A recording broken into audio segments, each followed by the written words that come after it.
Aí, começou. Bom, gente, boa noite para todo mundo. Eu sou a Júlia, estou no CAC faz uns meses, faço biologia na UFSCar, em São Carlos. Nosso grupo de estudo de hoje, então, vai ser sobre as usinas hidrelétricas, contradições das usinas, né? Então, a gente vai falar um pouquinho do histórico das usinas aqui no Brasil, dos impactos de algumas principais, né? Depois a gente vai para a nossa discussão, então. Vou começar, então, falando do histórico, falar um pouquinho, então, desde as primeiras usinas que foram construídas, né, como que se deu até hoje, as principais usinas, tudo mais. Então, a primeira usina no Brasil foi construída ainda no século XIX, lá em 1883, que foi a barragem do Ribeirão do Inferno, no rio Jequitinhonha, em Minas Gerais. A segunda também foi em Minas Gerais, que já era uma usina de maior porte, né, de grande porte, em 1889. E até 1920 já se tinham mais de 300 usinas aqui no Brasil, 343 usinas. E em 1930 já tinha mais de 1.000, né? Mais de 1.200, tinham 1.211 usinas. Mas até então, o monopólio das usinas aqui no Brasil era estrangeiro. Então, não se tinham usinas estatais.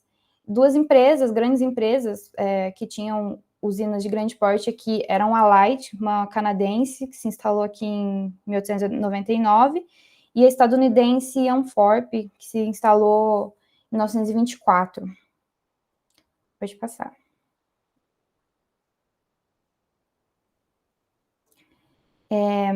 Em 1924, 25, teve uma crise de abastecimento, uma crise de abastecimento energético em São Paulo. Então, teve alguns apagões, esse tipo de coisa, né? Alguns não, né? Muitos apagões. E esse tipo de coisa, então, começou a intensificar e fazer com que surgissem críticas a esse monopólio estrangeiro das usinas hidrelétricas, né? E daí, com a Era Vargas, né, de 30 a 45, passa a se ter essa maior intenção de intervenção do Estado no setor energético.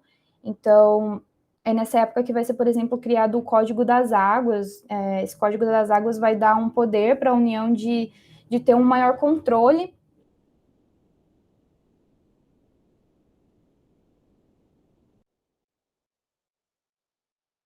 Mas,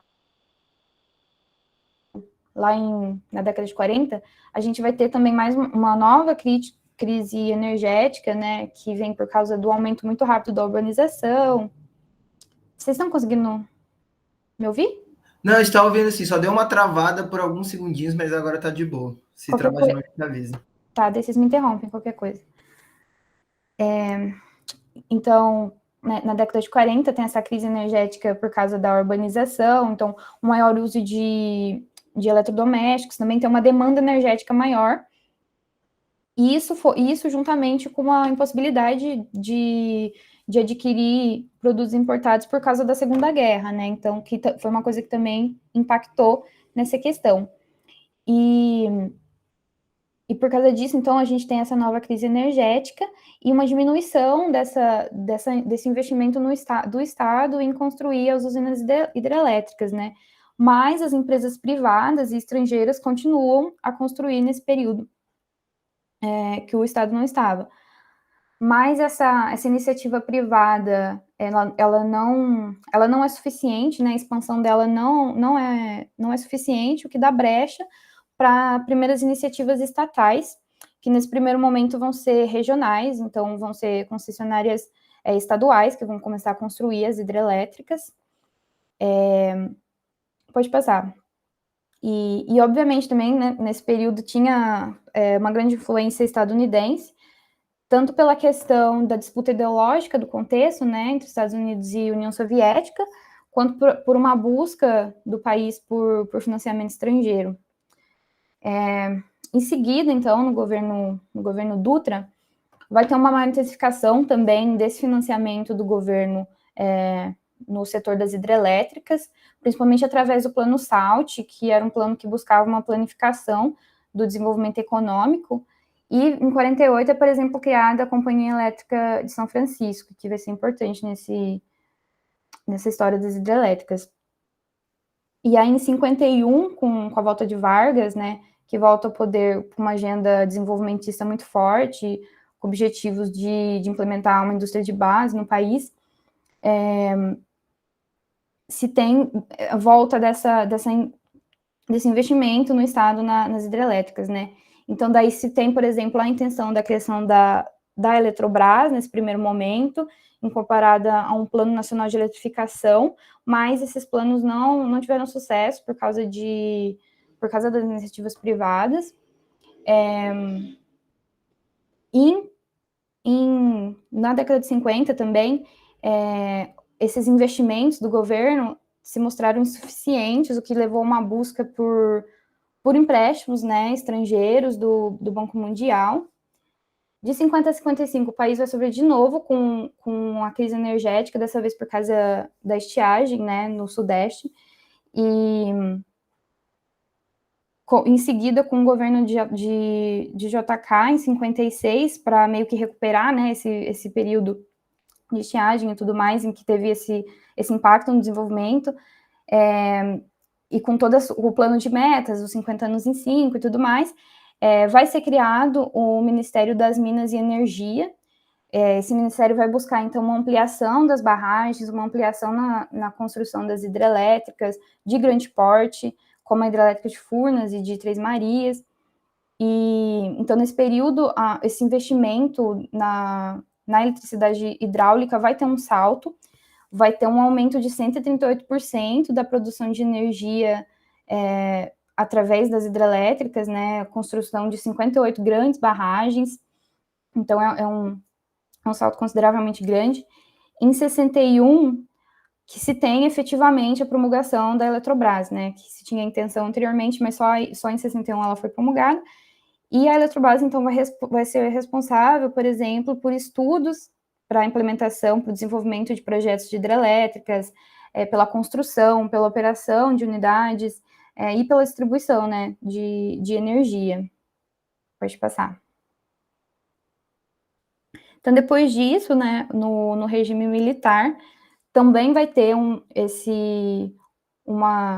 desenvolvimento na construção de barragens. Vão ser construídas 61 barragens nesse período, seja pela Eletrobras ou por concessionárias estaduais também. E nessa época também vão ser iniciados estudos conhecidos como Canambra, que vão ser estudos sobre o potencial hidrelétrico do país. E esses estudos também vão ser financiados pelo Banco Mundial. Nessa época foram aprovados, então, a construção de grandes barragens mesmo, como a de Sobradinho, de Ilha Solteira, inclusive a de Itaipu e de Tucuruí, que são barragens muito grandes até hoje, né? Depois desse período, né, de grande desenvolvimento, vai ter a crise do petróleo, e durante a crise do petróleo, então, as hidrelétricas vão ter esse destaque, né, 90% da energia vai ser energia hidráulica. Na década de 80, né, chamando de a década perdida, os investimentos vão, então, se direcionar mais para as grandes usinas, vai ter um controle maior, vão direcionar para essas obras principais, que vão ser que eram a Itaipu e a Tucuruí na época, e para as usinas de Angra. E nesse momento, nesse contexto, também começaram a surgir a consideração de questões ambientais, e daí, consequentemente, a considerar essas questões ambientais em torno da questão da geração de energia, né, das hidrelétricas e tudo mais, da organização de movimentos sociais também, em torno dos impactos das barragens. Em 89, por exemplo, a Eletrobras vai fazer um relatório pelo Comitê de Gestão de Empresas do Setor Elétrico, que vai estabelecer que se passe a considerar, então, as questões ambientais dentro dos planos de desenvolvimento das hidrelétricas. O que se justificava por essa pressão, então, social dos movimentos dos atingidos, movimentos ambientais que estavam surgindo, pela emergência, né, de novas leis ambientais, cada vez mais leis ambientais, e pressão também das organizações, né, que estavam financiando esses projetos. No Brasil, na verdade, a primeira obrigação legal nesse âmbito ambiental, ela data lá na década de 20 ainda, que estava relacionada à construção de escada para peixes nas barragens, mas, ou seja, desde então já se tinha, obviamente, a noção desses impactos, mas só então que passou a ser considerado de fato, né? Pode passar.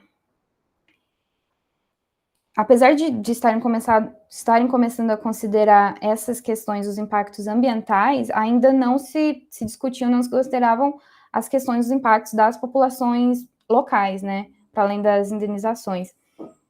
E nesse sentido, com também a diminuição da repressão, que foi encaminhando para o fim da ditadura e tudo mais, foi dando espaço para o surgimento de movimentos sociais, movimentos ambientais dos atingidos, né?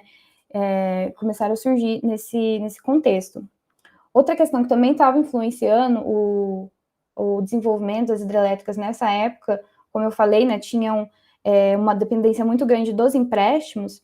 Então, por exemplo, de 49 a 87, os empréstimos do Banco Mundial foram de 3 bilhões de dólares para o setor energético. E com o surgimento dessas questões ambientais, os agentes financeiros, né, passaram a estabelecer também requisitos, né, nesse sentido, como, por exemplo, avaliações ambientais dos projetos de barragens, o que não condicionava a construção dessas barragens, né, não era uma condição, mas era uma forma, né, de redução de possíveis danos financeiros, né. Outra coisa também nesse âmbito ambiental foi a aprovação da Política Nacional do Meio Ambiente, foi importante para a obrigatoriedade, para o estabelecimento da obrigatoriedade das licenças ambientais e de estudo dos impactos ambientais na implementação das hidrelétricas, né. E muito importante nesse contexto, tanto para a conquista dessas questões ambientais, quanto para a continuidade delas até hoje, foi o surgimento em 89 do Movimento dos Atingidos por Barragens, né, o MAB, que foi essencial e junto com todos os outros movimentos que estavam surgindo no momento, justamente para a continuidade mesmo dessas questões. Pode passar. Mas esse, então, foi um histórico da forma mais geral que eu consegui. Obviamente, tem muitos detalhes envolvidos naquele artigo que a gente mandou. Para quem se interessar, ele é bem completo. Ele traz, assim, um histórico bem detalhado mesmo. Então, quem se interessar para ler é legal. Mas para a gente trazer um pouco para agora, então, para falar da atualidade. Hoje, no Brasil, as hidrelétricas vão produzir cerca de 70% da energia. 40% do potencial hidrelétrico está na bacia hidrográfica do Amazonas, mas só que, na verdade, onde tem a maior produção é no Rio Paraná, né, onde que tem a hidrelétrica de Itaipu. Eu vou falar, então, de algumas das principais hidrelétricas que a gente tem aqui no Brasil. Tem a Itaipu, né, que eu falei, que é uma binacional, ela pertence ao Brasil e ao Paraguai. Eu não vou falar muito detalhadamente nela, porque depois a Gisele vai falar melhor. Outra usina muito grande também é a Tucuruí, no Pará. Ela é construída pela Eletronorte, que é uma grande empresa do setor. Ela foi construída, a construção foi iniciada, né, em 74. Ela era para ser a maior obra da história da Amazônia, mas ela foi superada por Belo Monte. É uma hidrelétrica muito grande, né? Então, para a gente ter uma noção, tem 72 metros, que é quase o tamanho de um prédio de 30 andares. Ela retém 50 bilhões de metros cúbicos. Não dá para ter noção disso, né? Na verdade, a gente fala, mas só que não dá para ter noção. E uma coisa da usina de Tucuruí, eu estava lendo, né? Tem alguns moradores da cidade notaram que tinham infiltrações nas barragens, né? E depois de perceberem isso, foram realizados alguns estudos para saber quais seriam, né, as dimensões de um possível rompimento dessa barragem, né? E as conclusões foram de que a inundação seria de cerca de 84 quilômetros quadrados, ia abranger zonas residenciais, centros comerciais, ia atingir, inclusive, possíveis rotas de fuga, né? Ou seja,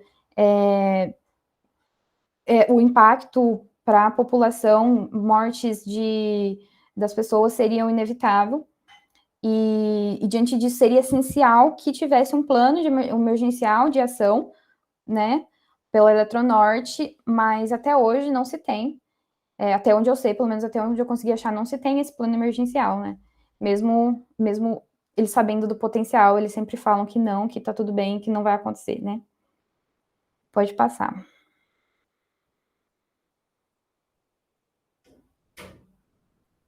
Outra grande usina é a usina hidrelétrica de Santo Antônio, na Rondônia, no Rio Madeira, em Porto Velho.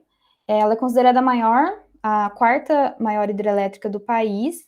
Ela é construída pela concessionária Santo Antônio Energia, que é a quarta maior geradora de energia hídrica do Brasil. Ela teve sua construção iniciada em 2008, ela começou a operar em 2018, em 2012, mas ela só foi concluída em 2017. Pode passar. E agora, para falar um pouco melhor, um pouco mais detalhadamente da Belo Monte, né? A Belo Monte é uma hidrelétrica mais recente, mais polêmica, né? A gente ouve falar muito.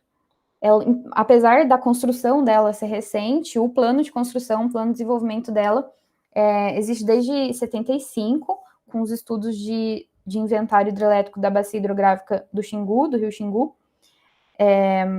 E desde então já se tinha noção dos possíveis impactos e ela já era controversa,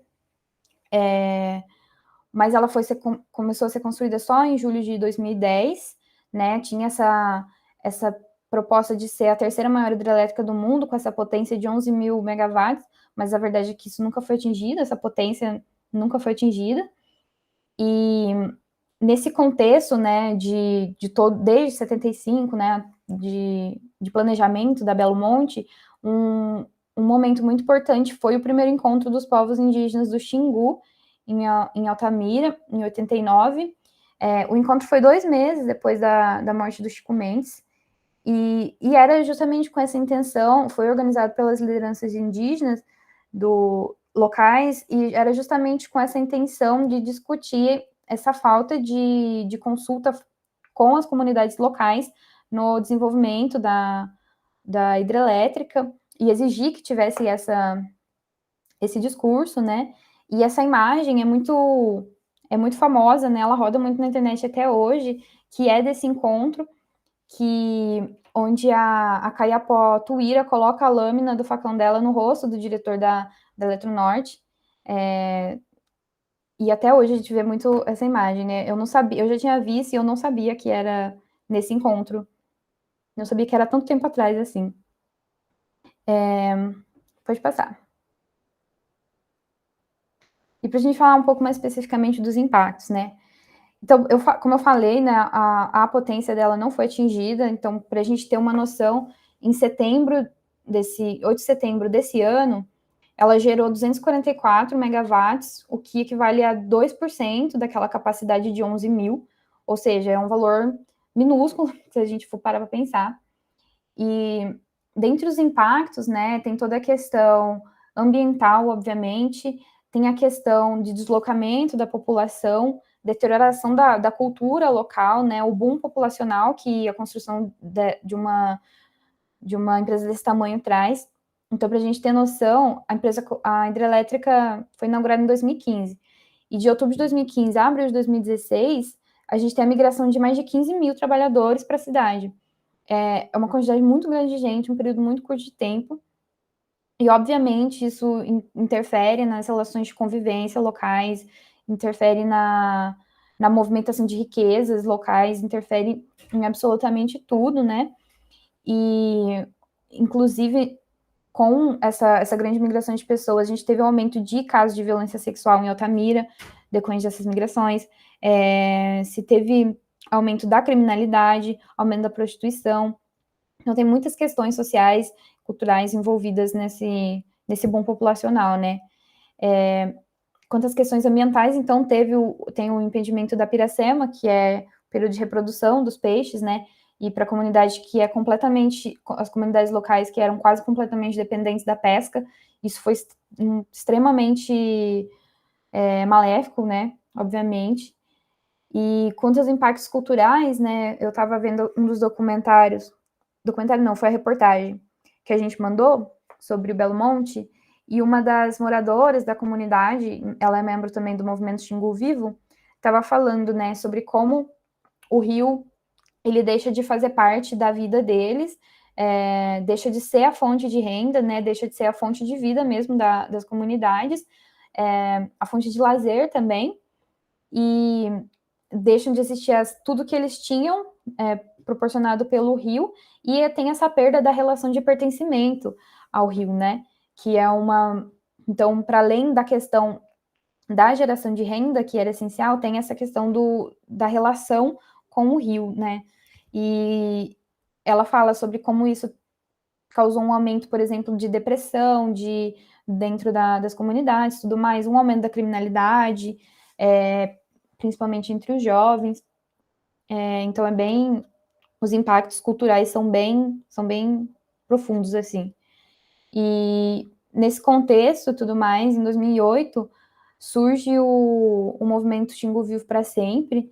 Ele é organizado tanto por organizações locais, como até internacionais, por comunidades indígenas e não indígenas, para reivindicar pelos direitos dos povos do Xingu, né? Pode passar. Como eu falei, então, o interrompimento da Piracema foi uma questão muito grave no rio Xingu. E para se ter noção, para que não houvesse esse tipo de impacto, né, esse tipo de impacto no ecossistema, era necessário que tivesse uma vazão de 16 mil metros cúbicos. E em outubro de 2019, a vazão foi de 800 metros cúbicos. Então, é quase nada, né, na verdade. Então, obviamente que o ecossistema foi imensamente afetado, todas as comunidades foram muito afetadas, e essa liberação mínima, né, era determinada por o que eles chamam de hidrograma de consenso, né? Esse hidrograma de consenso foi criticado, entre aspas, de certa forma, pelo IBAMA em 2019, né? Eles pontuaram que não se tinha informações o suficiente sobre as questões ecológicas para se determinar aquele hidrograma, mas só que mesmo assim o IBAMA assinou um termo de compromisso ambiental desse hidrograma de consenso, e as consequências foram todo esse impacto ecológico, né? E daí, diante disso, surgiram várias manifestações em 2020, ano passado, né? Em novembro do ano passado, teve uma mobilização de 5 dias, com 150 pessoas que pararam a Transamazônica, reivindicando que fosse liberada essa vazão de 16 mil, né? Que era necessário para a volta da Piracema. Mas só em julho desse ano que a Justiça de Altamira foi determinar, então, que suspendesse esse termo de compromisso ambiental que aderia a esse hidrograma de consenso, né? E para passar a exigir que fosse usado um hidrograma provisório que se baseasse, na verdade, nas vazões médias para determinar qual que seria a vazão, né? Mas isso é muito recente, né? Então a gente não sabe como isso está acontecendo, como que isso vai acontecer nos próximos anos. Esses são alguns dos impactos da hidrelétrica, mas com certeza tem muitos outros se a gente para pesquisar de verdade, né? Mas é isso que eu tenho agora. Agora a Gisele vai falar mais sobre a Itaipu.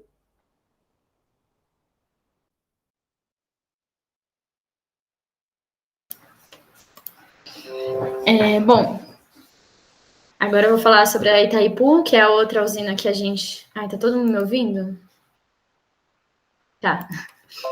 Que é a outra usina que a gente selecionou, né, de grande importância. Infelizmente, né, a gente não tem tempo para falar de todas, apesar de todas serem importantes. Mas, enfim, né. A usina hidrelétrica de Itaipu, que na época era a maior usina hidrelétrica do mundo, e foi por algum tempo, né, até a construção de Três Gargantas, que é a atual maior de todas. É um projeto binacional entre Brasil e Paraguai, construído no Rio Paraná, que é um dos maiores rios que passa pelo nosso território.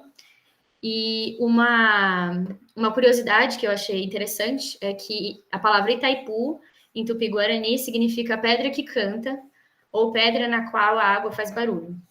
E a negociação desse empreendimento, ela representou na época uma disputa entre a Argentina e o Brasil para o aproveitamento desse recurso hídrico, em conjunto com o Paraguai, que o Brasil prevaleceu. E também, na época, era uma das maiores quedas d'água construída pelo homem. Eu não sei se atualmente é, mas, de qualquer forma, é uma construção faraônica, gigantesca, muito grande, monstra. E foi no governo de Kubitschek, né, como a Júlia tinha comentado, que se liberou a primeira dotação orçamentária para estudar o aproveitamento, né, do rio e desse recurso naquela região. Mas somente em 1973, o presidente Stroessner e Médici assinaram a declaração conjunta e o Tratado de Criação Itaipu. As construções iniciaram em 1975 e achei válido também mencionar que 145 pessoas morreram durante e para a construção da usina, e em 1982 ela fechou as suas comportas, dando início à formação do seu reservatório. Ela foi construída pela Andrade Gutierrez e financiada pelo governo brasileiro e dezenas de bancos e empresas estrangeiras.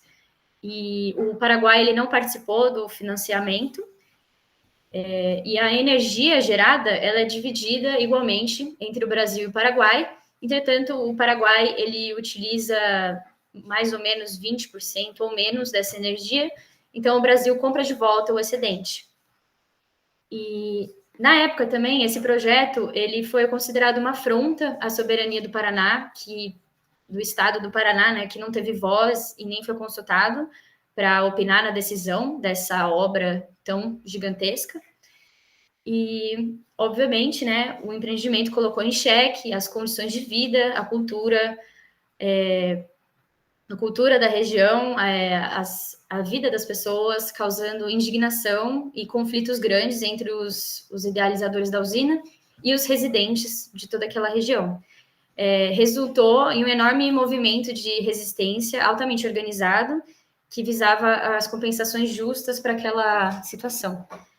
E, também acho importante falar novamente, né, que a Júlia já tinha falado, mas que o início, né, da sua construção e a sua inauguração foram todos num contexto da ditadura, e foi nesse contexto que tudo aconteceu. Bom, um processo que se repete em maior ou menor proporção em toda construção, acho que, calma, eu ouvi um barulho de mensagem.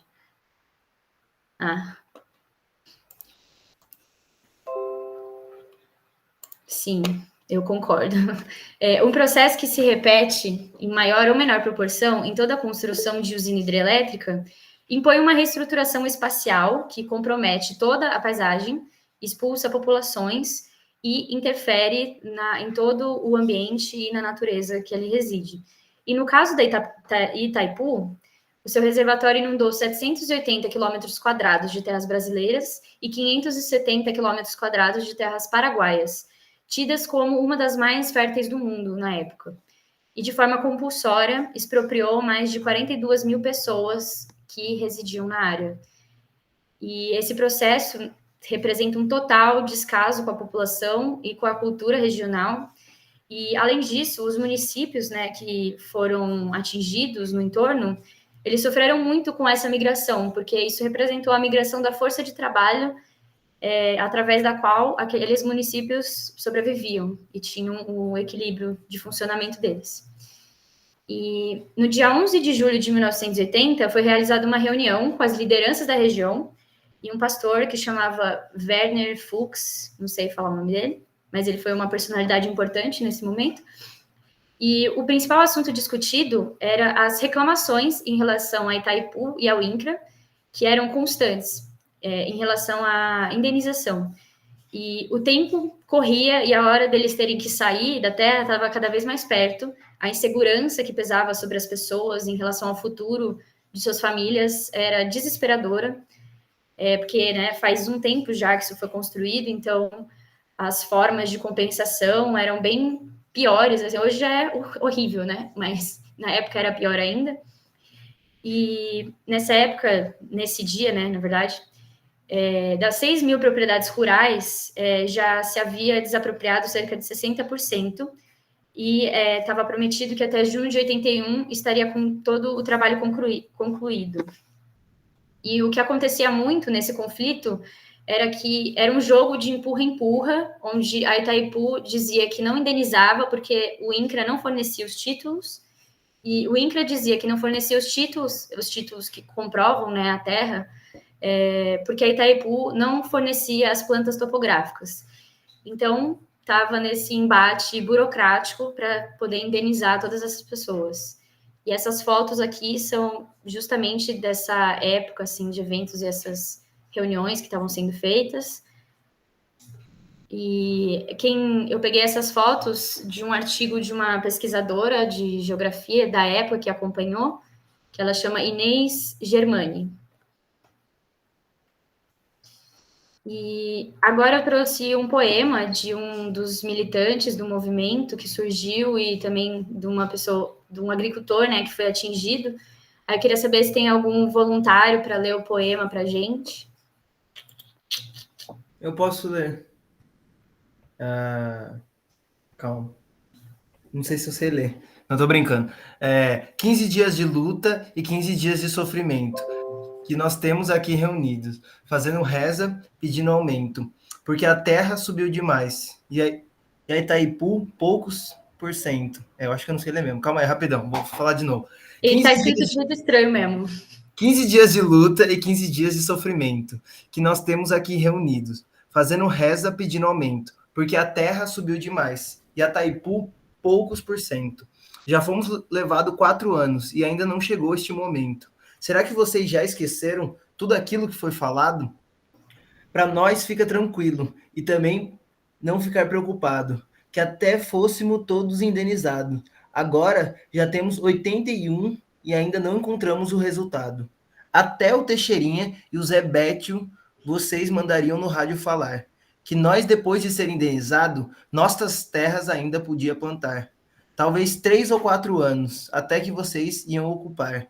Agora ainda temos 1 ano e ainda nada de indenizar. Sênio Kun, é isso, né? Deve ser. Não sei falar, mas esse é o nome dele mesmo. Muito obrigada. E esse poema, ele é bem emblemático, assim, de tudo que eles estavam passando em relação à indenização.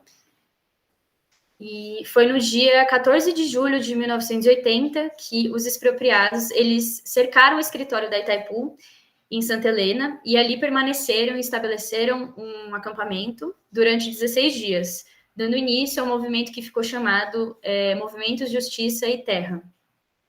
E o movimento, ele era muito bem organizado, com comissões responsáveis por alimentação e limpeza, que eles faziam tudo lá. As bebidas alcoólicas, elas eram proibidas, e o movimento, ele foi totalmente pacífico do começo ao fim.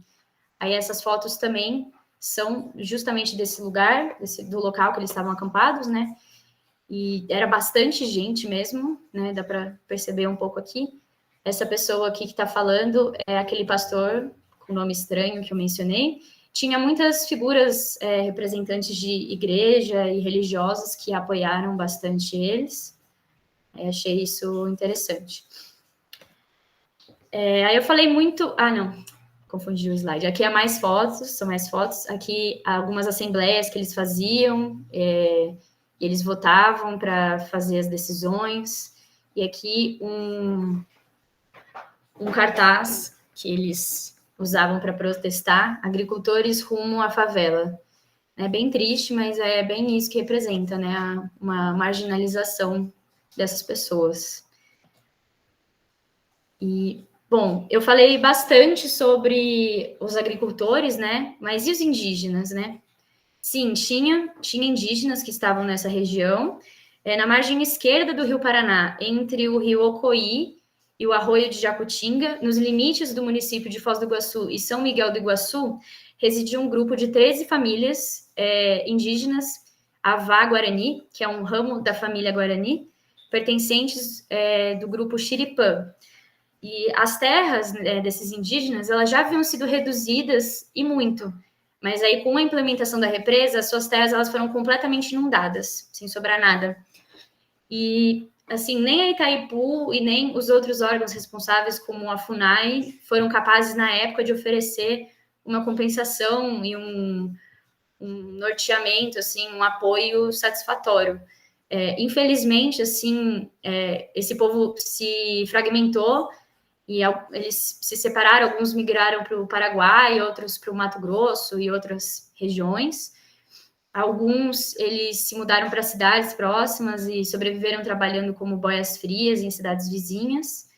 E eles receberam 2 milhões e 230 mil cruzeiros de indenização, que ficou sob a tutela da FUNAI, para ser repassado para eles como por insumos que fossem necessários para eles, né? E eles não participaram do movimento Justiça e Terra com os agricultores, mas eu não sei exatamente por quê. Bom, o meio ambiente, né? Na época de compensação e recuperação ambiental, foi considerado que que esse processo, né, do empreendimento de mitigar, de compensar, de recuperar, foi considerado super eficiente e um sucesso. Mas, na verdade, não foi bem assim, não foi tão sucesso assim, igual se achava. Foi uma perda gigantesca, né, de indivíduos, de animais, de plantas, de outras formas de vida, perda de um enorme território de floresta, perda da biodiversidade, das relações ecológicas, que muitas vezes são específicas de uma única região, o risco de extinção de várias espécies. Eu não sei também se, devido a esse empreendimento, se alguma espécie chegou a ser extinta por conta disso. E foi representa, né, uma ameaça grande tanto para o ambiente aquático, quanto para o terrestre, quanto para todos. E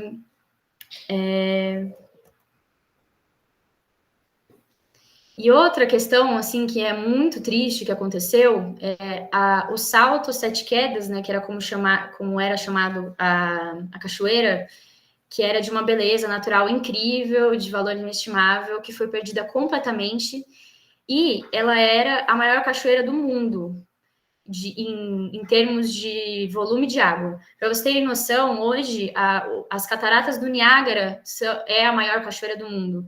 E em relação às cataratas do Niágara, em volume de água, é somente metade do que era essa cachoeira das Sete Quedas, que era um complexo de cachoeiras enorme, e era super turístico também, foi considerada uma das cidades, a cidade, né, da cachoeira, uma das a mais visitada por alguns anos no Brasil, tanto por brasileiros quanto por estrangeiros, e simplesmente em 14 dias ela foi engolida e desapareceu completamente por conta da represa. E é muito triste, né? É horrível. E outra questão importante, né, em relação ao meio ambiente, os impactos do meio ambiente, é a poluição que é gerada pelo alagamento, né? Porque sempre teve esse discurso de ser uma fonte de energia limpa, renovável, impactos pequenos e tudo mais, mas assim, já se sabe muito bem que não é bem assim. Ela emite uma quantidade muito grande de gases de efeito estufa, o metano e o CO2, por conta do alagamento, né, pela decomposição da matéria orgânica, que fica alagada e morre, né, e fica lá decompondo e exalando, e pelo desmatamento, gera toda essa liberação desses gases. Então, assim, definitivamente ela não é limpa, e também definitivamente ela não é tão renovável assim, porque, né, a gente já está vivenciando algumas crises hídricas e problemas em relação a isso. E aí eu trouxe outro poema. Tem mais algum voluntário que gostaria de ler? Esse é do Carlos Drummond de Andrade, que ele fez para as Sete Quedas, quando isso aconteceu. Alguém?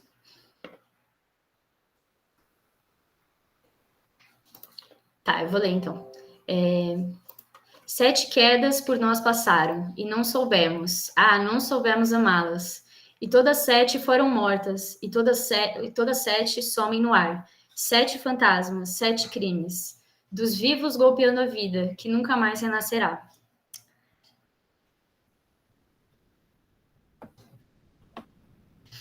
Bom, aqui é um gráfico que eu peguei da ONS desse ano, né, da matriz energética do país, e a gente tem 63%, a gente depende, quer dizer, 63, mais ou menos, por cento de toda a nossa matriz é advinda de usinas hidrelétricas, né, do potencial hídrico que a gente tem, e isso significa, né, uma dependência muito grande em uma coisa só. As nossas outras fontes de energia, elas não são tão expressivas assim, e essa dependência, né, ela não é interessante, assim, para um país, porque qualquer problema que tem relacionado a isso, lascou-se, né?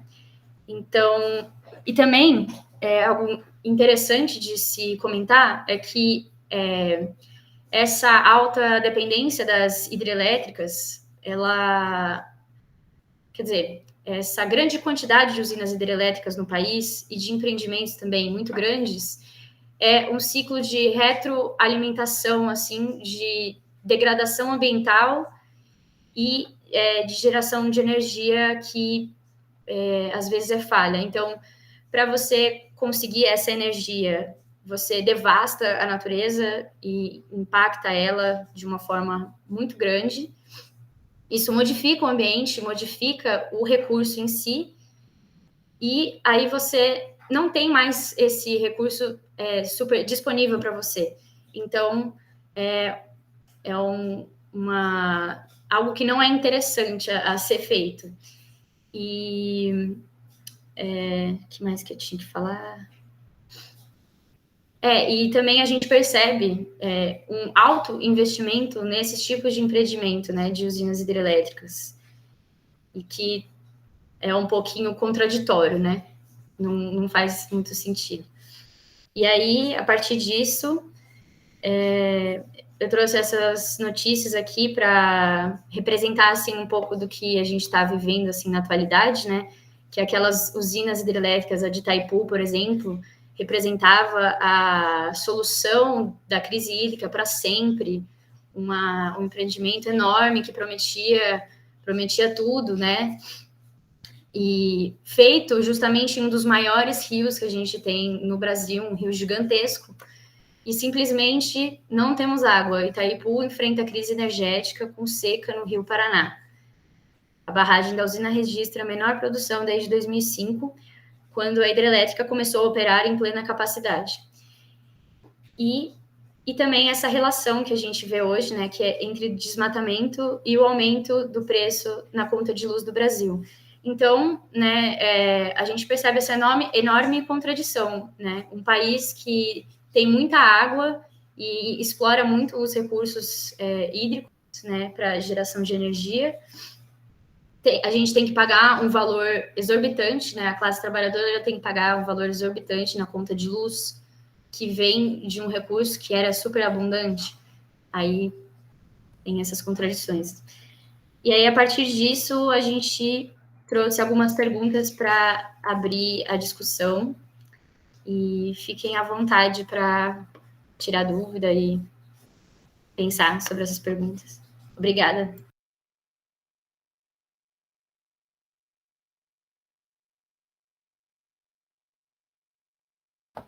Parabéns, meninas. Nossa, é muita coisa mesmo, né? Para pensar. Nossa, eu não sabia que era tão antiga a primeira usina, assim. Quando que é, Júlia? 1880 e pouco, né? Você falou? Em 83. 82. Ah, parabéns. Não sei, coincidentemente, esses dias eu dei uma aula. Para qual ano? Acho que foi para o terceiro ano. Mas enfim, era sobre ciclo do carbono e ciclo do hidrogênio, né? Daí eu falei justamente isso, porque eu lembro que quando eu estava pesquisando, que 75% das hidrelétricas no Brasil está na região centro-sul. Tipo, centro-oeste, sul e sudeste. E só 25% que fica na região norte e nordeste, né? Que nem vocês falaram, tipo, a região norte tem um puta potencial hídrico, mas mesmo assim a maior parte que representa é no Centro-Sul, né?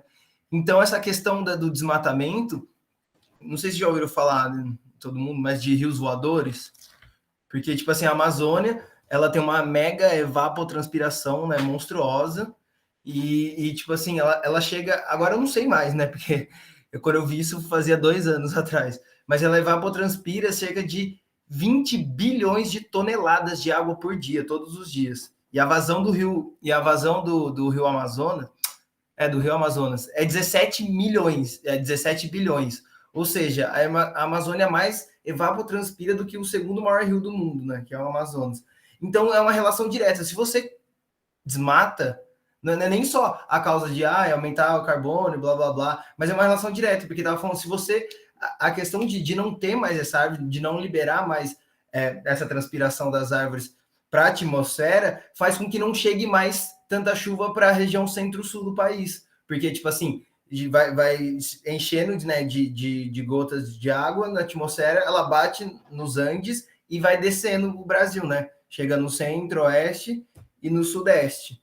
Então, essa questão, né, tipo assim, como pode? O Brasil é o país que tem a maior quantidade de água doce no mundo e, ao mesmo tempo, está passando uma das maiores crises, né, de todas, assim. Fora isso, tipo, o Itaipu também, que empreendimento ridículo. O Brasil pegou uma parte de um outro território e ainda comprava a própria energia que ele mesmo produzia, sendo que ele gastava dinheiro para produzir essa energia. Tipo assim, não tem um menor sentido, assim.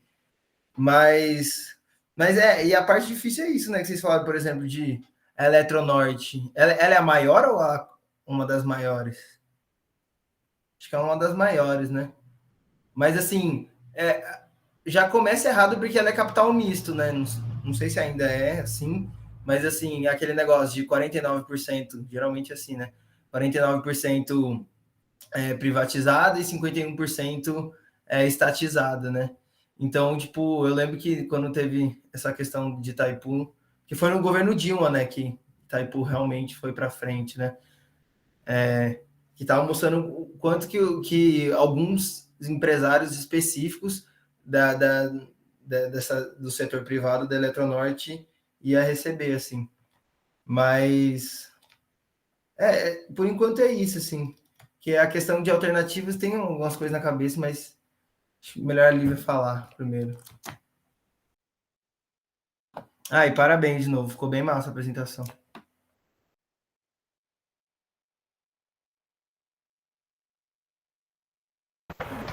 Deixa eu puxar um pouco aqui, tá? Vou afastar. Então,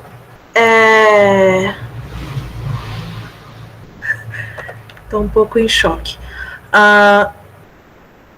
Primeiro porque uma coisa que sempre me vem à cabeça é que a gente aprende, assim, na escola e até nos livros escolares, a gente não vê nem a questão do alagamento sobre as usinas hidrelétricas, né? Acho que é como a Gisele falou, a gente não vê que existe impacto. E aí, eu estava lembrando de uma história que eu ouvi, assim, na época que estava se debatendo a construção da Belo Monte, alguns organismos de esquerda, assim, essas reuniões que tem várias pessoas de esquerda, diferentes organizações, e teve uma pessoa, assim, uma pessoa mais velha, né, porque o que estava sendo debatido? O que estava sendo debatido era para o pessoal de esquerda se posicionar contra a construção da Belo Monte, principalmente por causa do impacto que teria nas populações indígenas, né? E essa pessoa e essas pessoas indígenas, elas falavam argumentos como a inundação, a área que seria inundada ia pegar uma área que era sagrada, que era onde eles enterravam seus mortos, e não poderia inundar essa área porque era uma área sagrada. E daí uma dessas pessoas nessa reunião falou assim: até onde eu sei, almas flutuam, né, num tom meio jocoso. E isso é uma coisa que, assim, que eu estava lembrando agora, porque felizmente é uma coisa que está mudando, e eu posso estar sendo repetitiva, mas eu acho muito importante como a gente traz essa perspectiva decolonial aqui dentro do nosso coletivo, sabe? E essa perspectiva de que a gente tem que considerar, sim, não só a questão da produção, a questão da energia, a questão de satisfazer os bens materiais da classe, mas as questões culturais que precisam ser respeitadas. Então, quando a gente fala sobre respeitar e lutar pelos povos indígenas, não é só falar marco temporal, não. Se a pessoa indígena, se o Davi Copenaua falar que não é para minerar na terra dele, não vai minerar na terra Yanomami, ponto final. Se ele falar que a gente não pode usar energia nuclear, que é um tema que a gente vai trabalhar mais para frente, que vai ser muito polêmico, isso vai ser muito legal. Se ele falar não pode usar energia nuclear, porque o que está na terra é para ficar embaixo da terra, a gente tem que respeitar isso. Então, quanto que a gente está trazendo os conhecimentos de outros povos, de outras cosmovisões do mundo, como tão importantes quanto a ciência ocidental que a gente usa, entendeu? E aí outra coisa que eu queria perguntar, no início, quando a Júlia estava falando sobre as empresas estrangeiras que começaram essa construção das hidrelétricas, e eu queria saber, assim, se existia alguma proporção do lucro dessas empresas que era revertida necessariamente para o Estado, assim, tipo, algum acordo entre o Estado e essas empresas do tipo, 30% do lucro tem que vir, tem que retornar para o Estado, tem que retornar para a população, ou se o lucro ia todo para a empresa, ou seja, para o país em que elas estavam, né? E acho que era mais isso as minhas perguntas. Sobre essa questão de alternativas, eu não sei se existe alternativa realmente para a usina hidrelétrica, mas sobre a primeira pergunta, por que ainda é a fonte mais utilizada, eu acho, assim, uma coisa que eu fico pensando não é nem por que a gente ainda utiliza tanto a energia hidrelétrica, mas outra coisa que me vem à mente, por que a gente tem as hidrelétricas a Itaipu, se eu não me engano, ela não fica nem em São Paulo, né? Ela fica no Mato Grosso, ela é em São Paulo mesmo. Paraná. Isso, é no Paraná. É no Paraná. Mas, assim, a gente tem a Belo Monte e tal. Por que essas hidrelétricas, então, que estão no norte, mandam energia para o sul e sudeste e falta no norte, né? Então, é uma redistribuição que tem alguma coisa errada aí, né? Nessa forma de redistribuir, assim. Eu achava que Itaipu era no Mato Grosso. Não tem alguma hidrelétrica que fica no Mato Grosso, na divisa do Mato Grosso Sul? Deve ter. Eu lembro a gente estudava a história do estado. O Murilo falou Amapá. Amapá onde deu o apagão. Sim, o apagão foi no Amapá. É o apagão que teve no norte ano passado, se eu não me engano, né? Que eles ficaram, tipo, dias sem eletricidade. Faz um ano já isso. Mas então é isso. Falando nisso, só uma coisa que eu lembrei dessa questão do apagão. Quem que foi dar assistência lá no Amapá e depois de... acho que eles foram 11 dias, né? Foi, tipo assim, muito tempo, muito, muito tempo. Foi a própria Eletrobras, que o idiota do Bolsonaro... É que eu não entendo muito bem as coisas, porque, tipo, a gente fala muito de uma parada, depois para de falar, assim, mas eu não sei o que Mas pode falar mal do Bolsonaro. Pode falar. Acabou a Eletrobras, porque a Eletrobras estava sendo privatizada na Câmara, mas eu não sei, essas coisas do nada para. Eu não entendo tipo, é difícil acompanhar a política, né, nesse sentido. Mas o que importa é que, tipo assim, uma das poucas coisas a única coisa sensata que eu tinha ouvido na minha vida o Bolsonaro falar, em 2020, foi isso, que ele falou assim, pode privatizar o que quiser, pode privatizar, mas uma coisa que não pode, nenhum país na vida pode privatizar, é a questão energética. A gente não pode perder a soberania. Ele falou isso. Ele falou, tem um vídeo dele, e tipo assim, não é de, sei lá, 30 anos atrás, é de 2020 ou 2019. E daí mudou totalmente o discurso, né? E até onde eu sei, tá, assim, a Eletrobras foi ou tá para ser privatizada, né? Mas, assim, foi ela que deu assistência na questão do apagão, né? Porque empresas privadas não... elas nem atuam nessa parte, assim. Mas, enfim, várias coisas.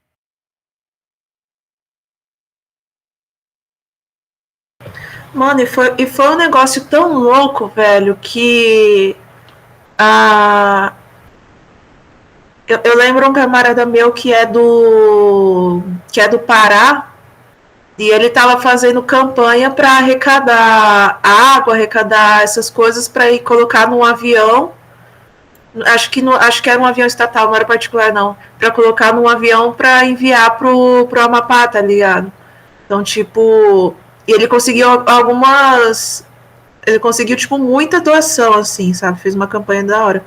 Mas, velho, esse negócio do Amapá foi louco. Esse negócio do Amapá foi muito louco. A galera fica 10 dias sem energia. Sem energia. E não é sem energia, não vou poder ver minha Netflix. É sem energia.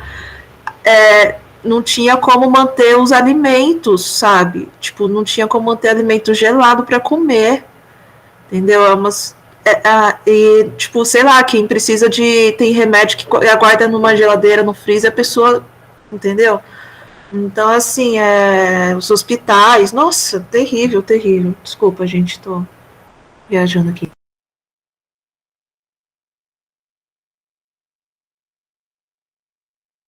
Júlia, é você. Não, só ia falar para a Lívia aqui sobre as empresas, as primeiras empresas estrangeiras. Eu não sei se tinha esse retorno. Eu estou tentando pesquisar. Se eu achar, eu te falo aqui, mas eu acredito que não.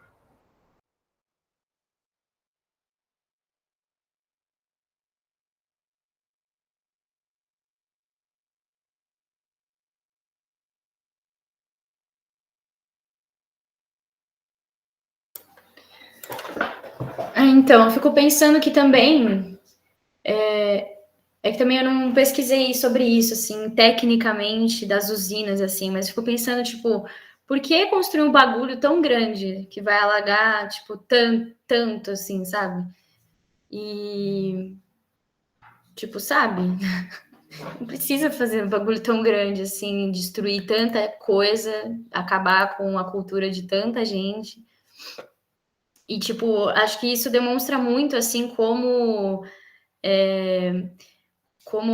no sistema que a gente vive capitalista, assim, se é para defender o interesse de quem está no poder, tipo assim, é tudo a qualquer custo, tipo, mesmo que custe vidas, mesmo que custe a cultura, mesmo que custe a terra sagrada de alguém, tipo, é tudo a qualquer custo, né? É sempre assim. E é uma bosta.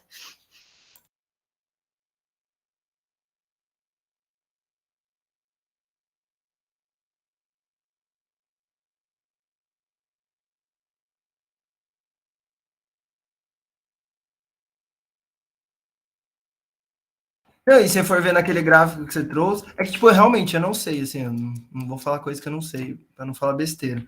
Tipo, eu não sei qual que é a energia, a melhor fonte de energia, assim, que produz mais energia, enfim, com os benefícios, que vai ter um menor impacto e blá, blá, blá. Mas eu tô com, a semana que vem, a próxima formação é energias renováveis e biocombustível, né? Sou eu e a Milena, daí talvez eu traga alguma resposta. Mas o que eu ia falar é que, tipo, o que dá mais raiva aqui naquele gráfico, você vê, mano, energia solar, mano, a gente tá na porra de um país tropical, mano. Como que pode? Energia solar é o que menos tem ali. Tem, tipo assim, eu acho que tava ali elétrica, depois eu acho que eólica, que tava. Daí, acho que as menores era nuclear, e se não me engano, a solar tava uma das menores. Daí tem uma térmica também. Mas térmica, no caso do Brasil, seria o quê? Porque que eu saiba, a térmica é, por exemplo, na Islândia, na Groenlândia, que, tipo, através de energia de vulcão, assim, de... Como será que é É que eu acho térmica? que essa daí que você tá falando é outro nome. Acho que é geotérmica. Aí acho que a Isso. térmica é. Posso estar falando merda, mas acho que é de queima, sabe, de combustível para Carvão gerar mesmo. calor e aí gerar energia. A geotérmica não é dos vulcões? Ou Não, eu tô falando besteira? não, eu acho que tá certo o que ela falou, Olivia. Geotérmica do vulcão, sabe? De questão de, tipo assim, enfim, não vou falar a palavra errada, mas e termo, acho que vem de termoelétricas mesmo, que é o que a palhaçada que eles estão fazendo agora, né? Porque, tipo assim, o Brasil tá usando um monte de termoelétrica e esse é um dos principais motivos que fica mais caro a conta de luz. E pasmem, porque ano que vem, porque assim, entre julho e o Bolsonaro, ele é mentiroso, né? Ele falou que a bandeira do Brasil jamais seria vermelha. Ele mentiu até nisso. Porque de julho a novembro já está em bandeira vermelha na energia elétrica. E tinha aumentado acho que 27%. Ano que vem, eu estava vendo na BBC, a previsão é que aumente ainda mais 25% na conta de luz. Ou seja, a gente não vai ter, mano, não vai ter como mais pagar luz em casa, assim. Porque eu não sei vocês, mas eu moro em 3 pessoas, eu e mais 2 pessoas. Esse mês a conta veio 205, sendo que um dos meninos nem tá aqui. E tipo, e o Vitor nem toma banho. Oh, tô brincando. Mas é isso, né? Por que a gente não investe nesse tipo de outras energias, sabe? A Europa, mano, a Europa, que é tipo assim, zona temperada, a maior parte, ela investe em mais energia solar do que o Brasil, sabe? Qual que é a treta, assim? E não tô, nossa, né, numa visão acrítica da parada que a gente, né, provavelmente vai ver na minha formação o problema é o tipo de sistema, né, que a gente já sabe disso, né, por estar num coletivo comunista e sermos comunistas, que o problema não é necessariamente ou só a fonte de energia que a gente vai produzir, mas é a lógica, né, dentro da produção, porque é isso, né, não lembro qual professor falou, não existe, primeiro que não existe energia limpa, nunca vai existir. Essa ideia é, tipo assim, a ideia mais falaciosa e tendenciosa que, assim, não existe. Todo tipo de energia vai causar algum tipo de impacto, assim. Mas é isso, assim.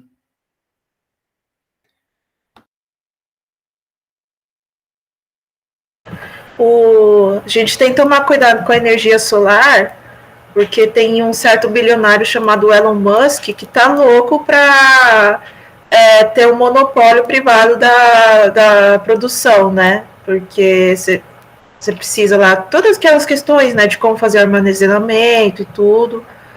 E a energia solar, a gente tem empresas, tem até uma empresa aqui perto de casa que fala que vem fazer um orçamento, que não sei o quê. A energia solar, ela não é estatizada, né? E vai ficar que nem todas as outras, assim. Fala, tem esse negócio de rede privatizada, tem um mercadinho aqui perto de casa, são 2 velhinhos bolsonaristas. E aí outro dia a velhinha, a dona Ana, ela tava falando que tem que privatizar, porque subiu o valor do gás, subiu tudo. Eu falei, tem que privatizar. Aí eu falei, então, dona Ana, mas já está privatizado, né? Aí ela respondeu assim, é que privatizou para as pessoas erradas. Aí eu já estava indo embora. É uma coisa do tipo, tem que privatizar para pessoa de bem, não sei. Porque você vai privatizar o negócio, você vai vender por quem paga mais, vai falar, não, mas pro Elon Musk eu não vou vender porque ele é uma pessoa malvadinha, ele vai querer usar esse dinheiro do jeito errado, sabe? E é isso, assim, tipo, a gente fica, mas todo o problema é a empresa privada? Né? Porque a empresa privada ela tem um objetivo, ela quer conseguir lucro, ela quer ter lucro, e a empresa pública ela quer ter, a empresa pública ela tem um outro objetivo, né? Só que daí a gente tem um problema aqui no Brasil porque é um desenvolvimento, é um nacionalismo entreguista, né? Não é nem um nacionalismo, é um capitalismo entreguista. Então, enquanto numa empresa, tipo, em algum país da Europa, uma empresa enfim, uma empresa pública ela vai estar beneficiando a população para o país enriquecer, né, no nacional desenvolvimentismo. O nosso projeto é um projeto de país agrário, de fazendão mesmo. Então, a gente não tem projeto de país para realmente desenvolver, né? Aí vai ser sempre isso, você precariza o que é estatal, precariza a saúde estatal, precariza a energia estatal, precariza a Eletrobras, a Petrobras, faz tudo, precariza os Correios, para falar que o que é estatal não tem, não é bom, porque as pessoas não vão ter vontade de fazer aquilo, né? Porque não tem lucro e tal, e que tem que privatizar, né? Mas é horrível. Nossa, eu não sei. Eu não sei responder qual que é o melhor tipo de energia para substituir as hidrelétricas. Não sei isso. Acho que no mínimo diversificar mais, sabe? Sei lá, nunca mais construir nenhuma e diversificar mais, né? Porque são muitas que a gente tem. E aí, tipo, o impacto de uma só já é muito grande, a gente tem um monte. Mas realmente, né? É difícil.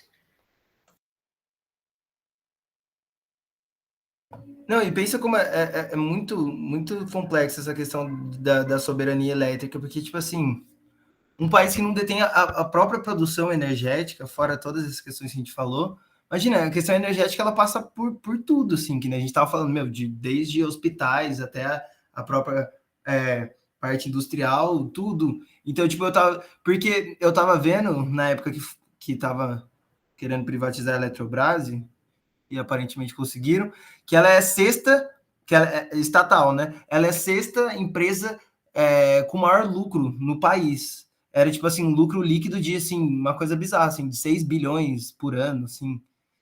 E só tinham 5 empresas na frente, assim. Mas imagina o quão perigoso isso é. Não só pela questão da conta, né? Que, tipo assim, de você não conseguir nem pagar a conta de energia da sua casa, mas o quão isso influencia em outros setores estratégicos, assim, da sociedade, assim. É bem complexo, assim.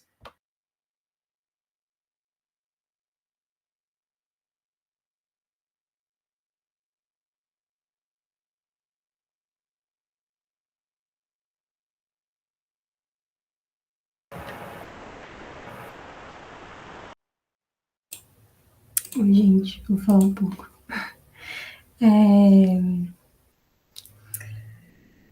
Eu lembrei de um espaço que eu participei não, que eu assisti, né, esses dias sobre soberania e tinha um cara da Petrobras e uma galera massa. Vou mandar aqui ou lá no grupo depois. E, e aí, muito. O Gabriel perguntou do EIA em algum momento, né, aí no chat. E aí, sobre Itaipu, por exemplo, é algo que meus professores costumam falar, né, quando vai falar de avaliação de impacto e tal. Porque sempre vem esse pensamento de deveria ter feito outra coisa, assim, mas quando vai ter o estudo de impacto para uma usina nesse nível, por exemplo, acaba sendo um estudo para ela, né? Tipo, acaba não cabendo outras propostas, assim, nesse momento. Essas outras propostas, elas deveriam vir antes, né? Tipo, e por se tratar de um rolê muito grande, envolve uma articulação muito grande também, né? Entre a galera que quer que essa obra aconteça. E é isso, assim, é um projeto horrível de todos os jeitos, assim, de ambientalmente, socialmente, e que nem a capacidade que ele foi projetado para ser, ela consegue ter, sabe? Ela produz uma porcentagem mínima da energia que ela foi projetada. É ridículo, assim, é bizarro. E é isso. Quanto que você tinha falado, Júlia? 2%? Um bagulho, tipo assim, ridículo, assim. Era 2% comparando com setembro. Nossa, eu não sou especialista nem nada, mas assim, que porras de engenheiros são esses, né, mano? Que erro no cálculo é esse, assim, tipo assim, você tem uma variável ali, vai 40% na época de seca e 60%, mas assim, se conseguir usar 2% é porque realmente é coisa de político, né? Os caras ficavam prometendo um bagulho que eu acho que não dava nem para existir, pelo jeito.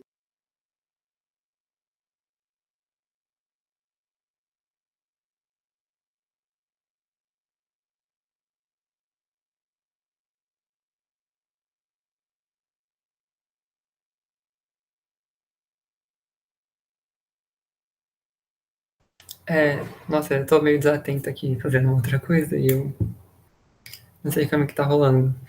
Mas tô ouvindo, né? E acho que o Gabriel mandou uma pergunta, ou fez um questionamento no chat, não sei, não tô vendo, mas sobre existir qual tipo de energia mais limpa, né? E aí teve até uma discussão sobre isso.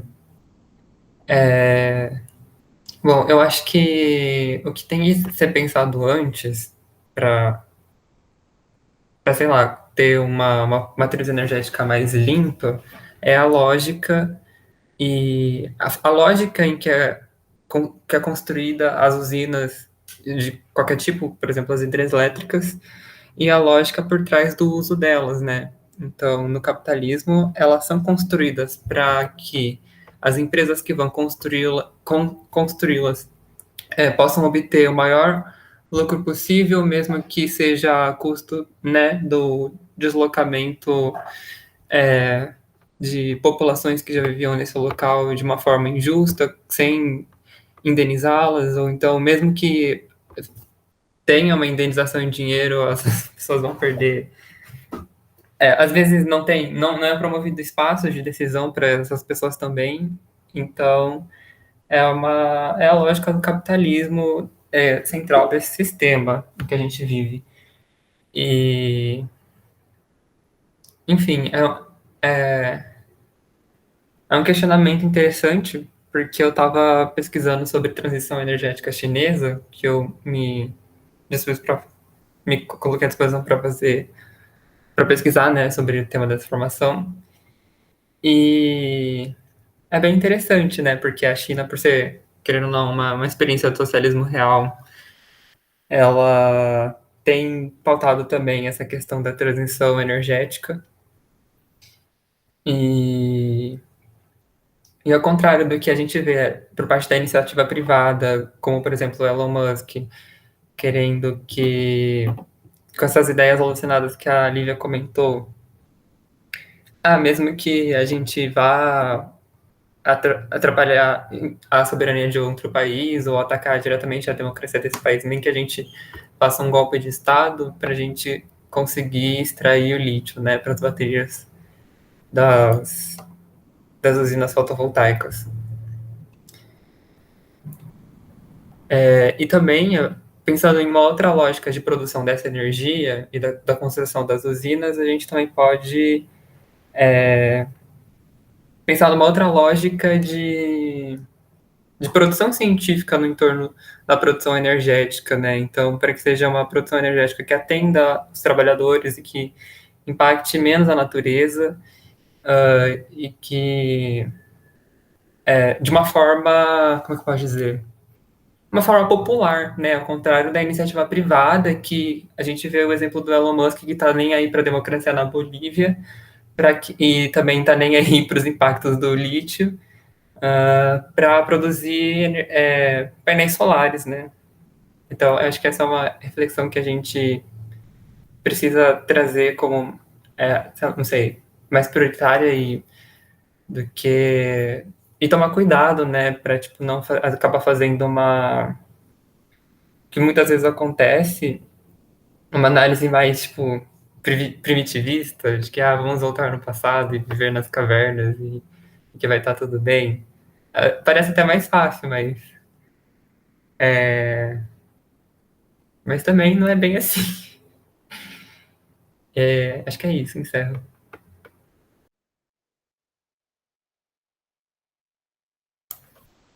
Eu concordo com o que o Murilo falou e também quando ele falou da questão de ser, da forma como o capitalismo explora esses recursos e que isso é problemático e não considera as questões que deveria considerar, acho que também tem muito a ver com uma necessidade assim tão grande que esse sistema necessita para sobreviver, né? Talvez em outras formas de se viver e se pensar e se organizar sem ser o capitalismo, assim, não seja necessário tanta energia, né?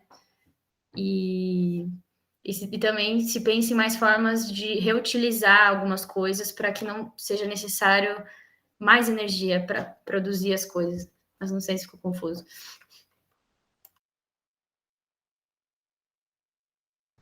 Um ponto sobre essa questão da produção de energia, que eu acho muito interessante, a energia ela é muito consumida pelo setor industrial. Não posso afirmar com certeza, mas se não é um dos que mais consomem energia. E a gente vive uma lógica de produção que, para que a burguesia lucre, os produtos deles precisam ser consumidos a todo momento. Então, acontece que a gente tem obsolescência programada. Então, se consome muita energia produzindo coisas que vão ser inúteis, que vão quebrar, que são programadas para não funcionar mais, para que outras que também tenham essa função inútil de quebrar uma hora para que gere lucro, para que, enfim, para manter esse sistema funcionando. Então, acho que é isso, né? Retomando o que eu tinha falado, é uma questão da lógica do sistema também. O gasto energético a gente poderia evitar muito se não tivesse, sei lá, obsolescência programada, se as coisas elas fossem feitas para atender às nossas reais necessidades, ao invés de lucro, mesmo que isso também gere lixo, consuma energia, para que a gente, e mesmo que faça com que o que acontece, que é a gente buscar matriz energética a todo custo, em vários lugares, como é o caso das grandes usinas hidrelétricas que a gente viu, mesmo que isso acaba destruindo a fauna, a flora e a cultura dos atingidos pelas hidrelétricas. Encerro.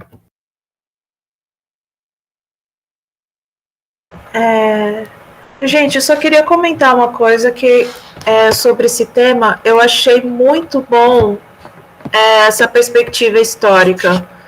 Assim, eu acho que como a gente está gravando os encontros, isso tudo isso, assim, eu sei que é cansativo ter que assistir depois, mas eu acho que é um material, assim, que fica salvo, que dá pra gente, quando precisar, sei lá, por algum motivo, é um material que dá pra gente se basear, assim, tanto hoje, quanto na reunião que a gente falou um pouco da criação da Petrobras, né, eu, assim, particularmente eu tô achando legal ter essa perspectiva histórica. Teve até um momento que a Júlia falou, assim, da crise do petróleo, né, como que isso afetou, me corrija se eu estiver falando errado, mas como que a crise do petróleo afetou para a gente ter mais construção de hidrelétrica. Eu acho que vai ser legal daqui para frente, fazendo as próximas reuniões, a gente conseguir fazer esses enlaçamentos, assim, com os outros temas, né, que a gente já viu. E para um dia conseguir responder sobre quais seriam as alternativas melhores, se é que um dia a gente vai conseguir responder isso, né?